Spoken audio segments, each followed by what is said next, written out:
Wow, ಬೆಳಿಗ್ಗೆ walking super.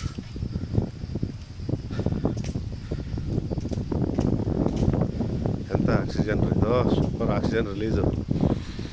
ಶ್ವಾಸಕೋಶನ ಸ್ವಲ್ಪ long ತೊಗೊಳ್ತಾ ಇದ್ದರೆ ಬೆಳಗಿನ 1 ಅವರ್ ನಾವು ಬಾಡಿ ಸಲುವಾಗಿ ಮೀಸಲಿಡಲೇಬೇಕು.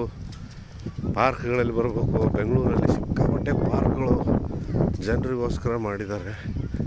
ಅದರಲ್ಲೂ ಸುಮಾರು ಪಾರ್ಕ್ಗಳು. ಬೆಂಗಳೂರು ಅಂದರೆ ಒಂಥರ ಫಾರೆಸ್ಟ್ ಇದ್ದಂಗೆ ಪಾರ್ಕ್ಗಳು. ಸೂಪರ್ ನೋಡಿರಿ. ಈ ಪಾರ್ಕ್ ಅಂತೂ ನೋಡಿರಿ, ಸುತ್ತ ಕೆರೆ ಇದೆ. ಕೆರೆ ಸುತ್ತ ವಾಕಿಂಗ್ ಟ್ರ್ಯಾಕ್ ಮಾಡಿದ್ದಾರೆ.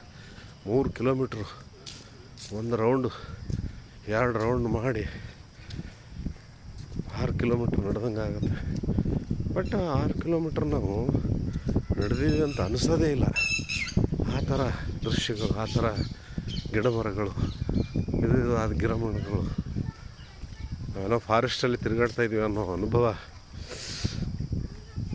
ಸೂಪರ್ ಇರುತ್ತೆ. ಯಾಕಂದರೆ ಬೆಂಗಳೂರು ಜನ 70% 80% ಜನ ಫಿಸಿಕಲಿ ಕೆಲಸ ಮಾಡ್ತಾಯಿಲ್ಲ. ಅದರಿಂದ ಅವರೆಲ್ಲರೂ ಇವತ್ತಿನ ದಿವಸ ವಾಕ್ ಮಾಡಲೇಬೇಕು. ಅವರ ಹಾರ್ಟ್ ಚೆನ್ನಾಗಿರಬೇಕು, ಡೈಜೆಷನ್ ಪವರ್ ಚೆನ್ನಾಗಿರಬೇಕು ಅಂತಂದರೆ ಪ್ರತಿನಿತ್ಯ ಇಂಥರ ಜಾಗಗಳಲ್ಲಿ ಬಂದು ವಾಕಿಂಗ್ ಮಾಡಬೇಕು.